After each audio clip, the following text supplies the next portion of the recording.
Bismillahirrahmanirrahim. Huwa alladhi yurikumul barqa khawfan wa tama'an wa yunshi'u sahabat thiqal. Huwa dia Allah alladhi adalah Tuhan yurikum yang memperlihatkan kepada kamu al-barqa kilat, khaufan dalam keadaan takut, wa tama'an dan dalam keadaan berharap.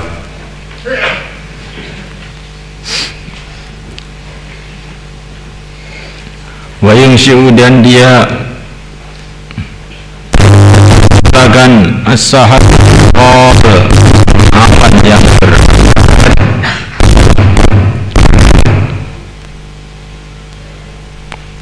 wa yunshi'u dan dia menciptakan as-sahab thiqal awan yang berat.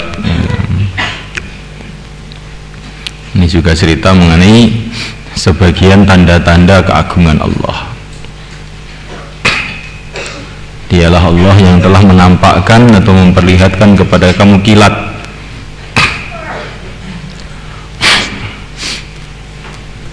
Dan dengan kilat itu terjadi ketakutan dan harapan. Terjadi kilat, ya,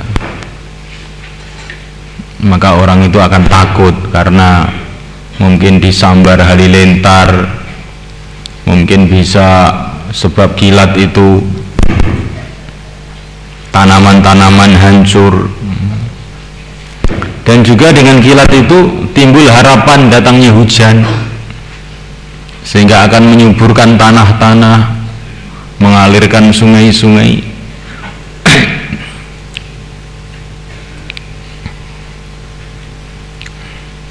Berapa banyak sebab hujan terjadi kebaikan-kebaikan, berapa banyak pula sebab hujan terjadi musibah-musibah.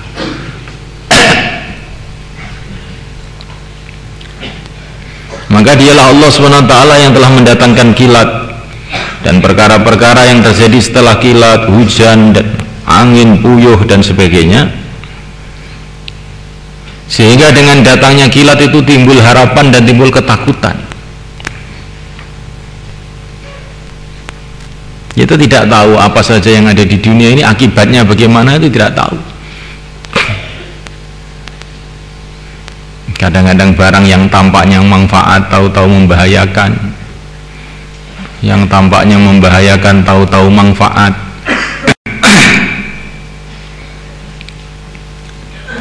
Maka orang yang berpikir timbul kekhawatiran dan harapan.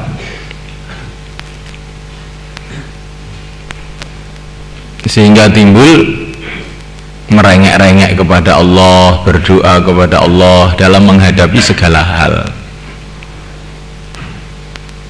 Karena apa saja itu bisa aja yang terjadi itu tidak dikira-kira.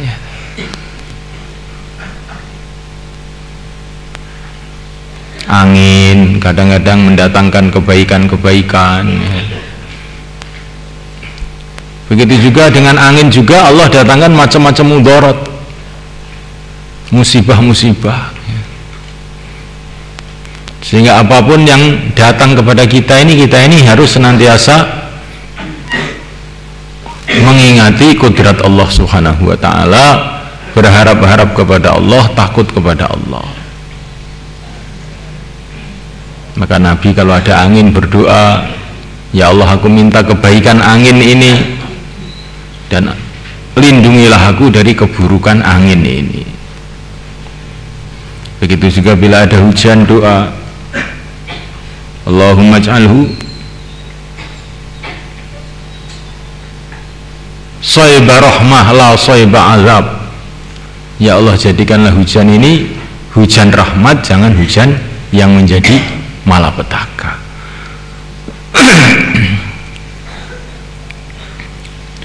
Wa yunshi'u dan dia telah mengadakan atau menciptakan as-sahab as-siqal, awan yang tebal, awan yang mengandungi air.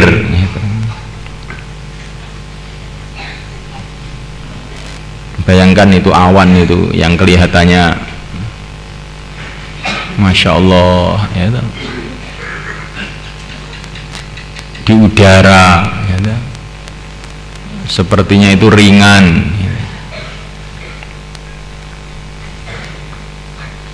Tetapi kalau kita lihat dengan sebenarnya ternyata di dalam awan itu mengandung air berjuta-juta liter.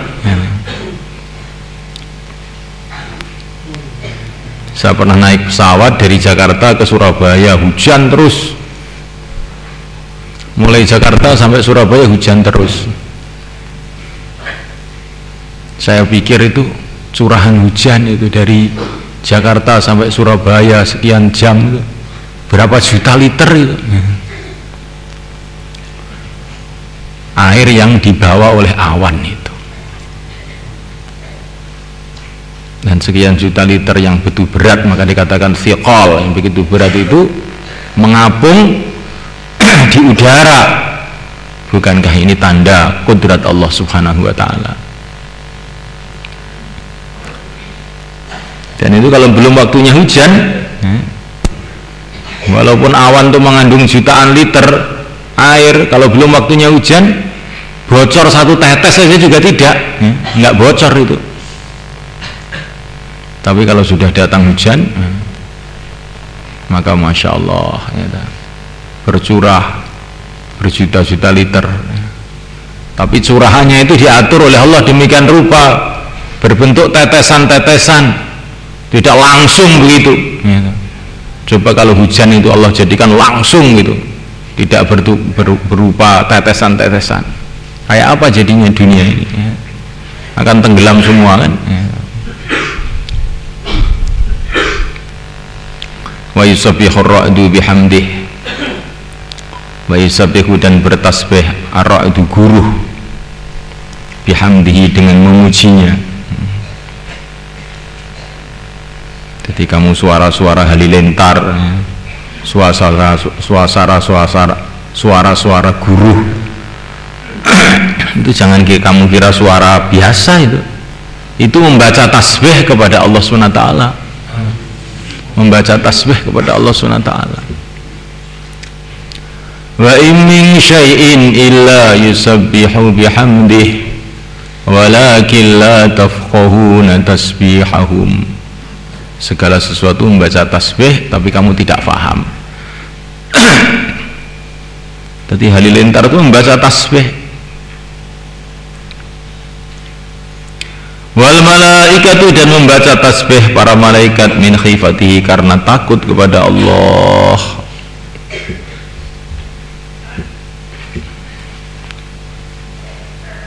Jadi yang membaca tasbih kepada Allah itu bukan hanya para malaikat saja, tapi juga guru membaca tasbih mengagung-agungkan Allah. Wa yursilu dan dia melepaskan as-sawa'iqa halilintar, fa yusibu maka dia mengenai biha dengan halilintar itu mayyasha, siapa saja yasha'u yang dia menghendakinya. Wahum sedangkan mereka yujadiluna mereka berbantah-bantah fillahi tentang Allah. Ini asbab nuzulnya, bagaimana seorang sahabat telah dikirim oleh Nabi untuk dakwah kepada dedengkot kafir di Mekah, maka didakwahi tambah menentang, didakwahi tambah menentang, didakwahi tambah menentang, akhirnya Allah kirimkan halilintar mencopot kepala dia. Maka di dalam masalah inilah turun ayat ini. Bahwa sedangkan Allah syadidul muhal, maha keras siksanya.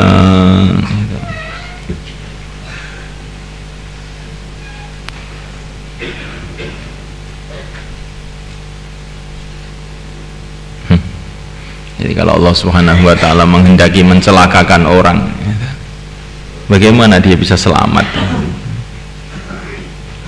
Halilintar, angin, tsunami, ya. Jadi manusia ini sebetulnya kalau mau berpikir bisa selamat 1 menit gitu aja itu sudah syukuran, karena begitu banyaknya mara bahaya yang mengintai manusia ini kalau tidak dijaga oleh Allah. Nah kan dalam minuman kamu itu pun banyak sekali bakteri-bakteri, kuman-kuman.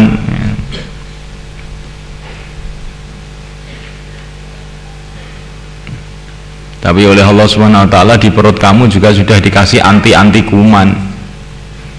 Yaitu kalau Allah menghendaki. Kalau Allah menghendaki ya kuman itu masuk di perut kamu, mati, dibunuh oleh antinya yang ada di perut kamu. Tapi kalau Allah menghendaki bisa saja dia akan menggerogoti kamu, mati juga.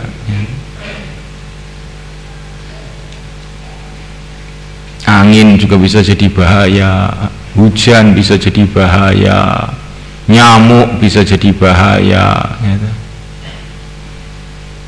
Makanan yang kadang-kadang tidak cocok bisa jadi bahaya, gitu.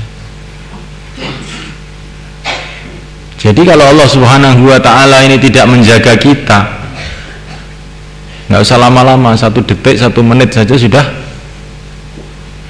kita ini akan diterkam oleh bahaya yang sekitar kita. Ini belum perkara yang ghaib, syaitan, jin, iblis ya, yang senantiasa memusuhi manusia ini. Kalau kita tidak dijaga oleh Allah, oh kamu bisa jadi gila, jadi stres, jadi bingung gitu. Jadi manusia ini betul-betul hidupnya ini tergantung kepada Allah Subhanahu wa ta'ala. Tanpa penjagaan Allah, tanpa pertolongan Allah itu sudah nggak mungkin dia bisa hidup. Bagaimana manusia ini kemudian lupa kepada Allah. Lahu da'watul haq, bagi Allah dakwah yang hak, ajaan yang hak. Maksudnya adalah la ilaha illallah, itulah dakwatul haq. Walladzina yad'una, ada orang-orang yang menyembah min dunihi selain Allah, la yastajibun, mereka tidak dapat memperkenankan lahum kepada mereka bisyai'in, dengan sesuatu apapun, illa kabasitiya kafaihi, kecuali seperti orang yang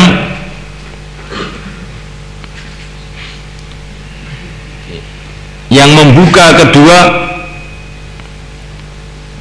telapak tangannya, ila kabasiti kafaihi, kecuali seperti orang yang membuka kedua telapak tangannya, ilal ma'i, ke dalam air, liyabluga, supaya air itu sampai fahu, ke mulutnya, wa ma huwa, dan tidaklah air itu bibalighi, bisa sampai ke mulutnya, wa ma du'aul kafirin, dan tidaklah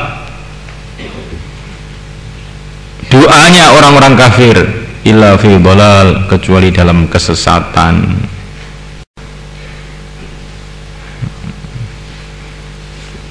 Jadi bagi Allah adalah dakwah hak, bagi Allah adalah agama yang hak, ajaan yang hak, yaitu la ilaha illallah.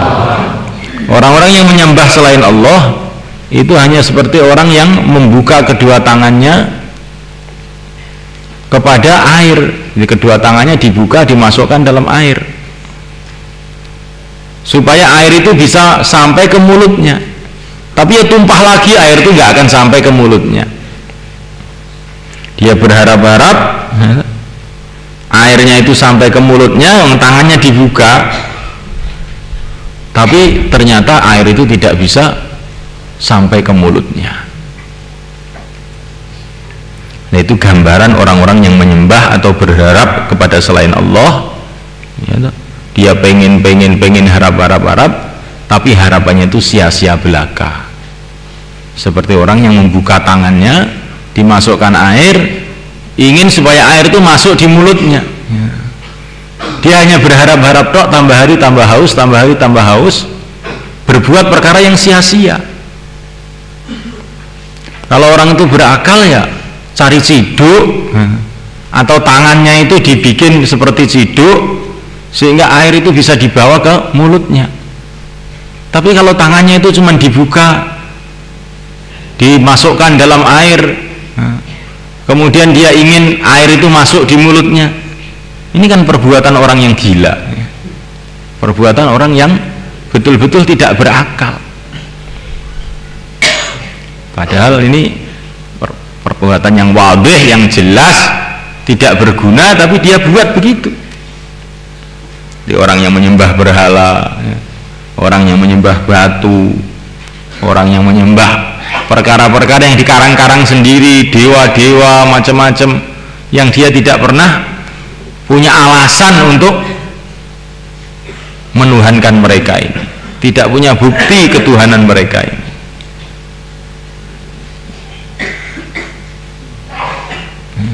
Orang kok berharap-harap pada berhala, berharap-harap pada kayu, berharap-harap kepada syaitan, berharap-harap kepada makhluk.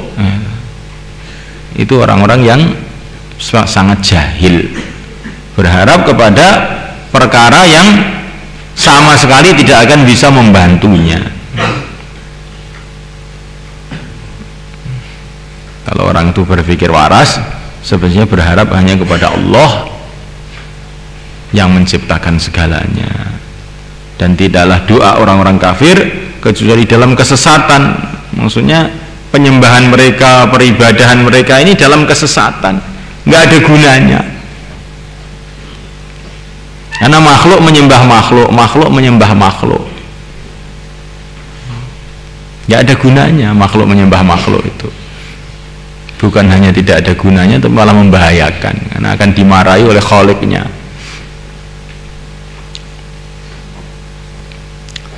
Walillahi yasjudu man fis samawati wal ardi ta'aw wa karha wa dilaluhum bil ghudwi wal asal.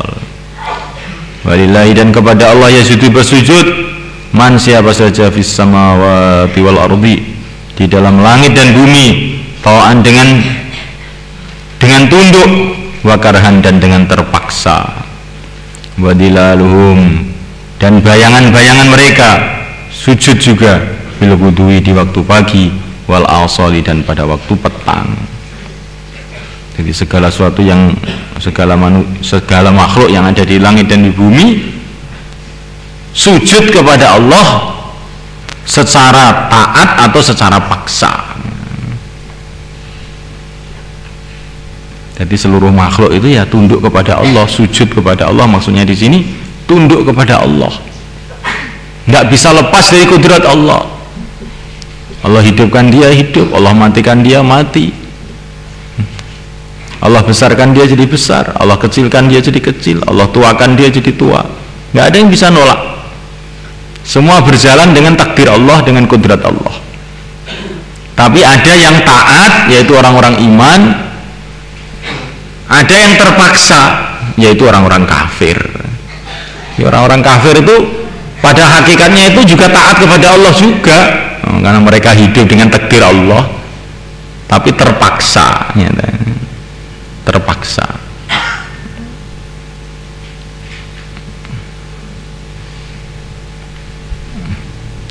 Jadi tunduk itu di sini maksudnya sujud di sini tunduk secara takwini, bukan tasyri'i, tunduk secara takwini, secara takdir, karena namanya makhluk ya berjalan menurut programnya Khaliqnya, jadi tunduk. Tapi orang itu tunduk, orang-orang iman tunduk dengan ridho, orang-orang kafir tunduk juga tapi dengan terpaksa. Mereka diprogram oleh Allah untuk hidup di dunia, mereka juga tetap ya hidup. Nanti kalau dimatikan ya mati, dibesarkan besar, dituakan tua. Jadi mereka ini nggak bisa lepas daripada kudrat Allah juga. Cuman mereka ini terpaksa, nggak mau tua, tetap tua juga, nggak mau mati, tetap mati juga, nggak mau bernasib begini, tetap nasibnya begitu juga. Tapi kalau orang iman itu berjalan kehidupannya dengan ridho, karena dia tahu bahwa Allah Subhanahu wa ta'ala maha bijaksana, maka dia ini dijadikan apa saja ya ridho, jadikan kaya ridho, jadikan miskin ridho, sakit ridho, sehat ridho. Ini orang iman.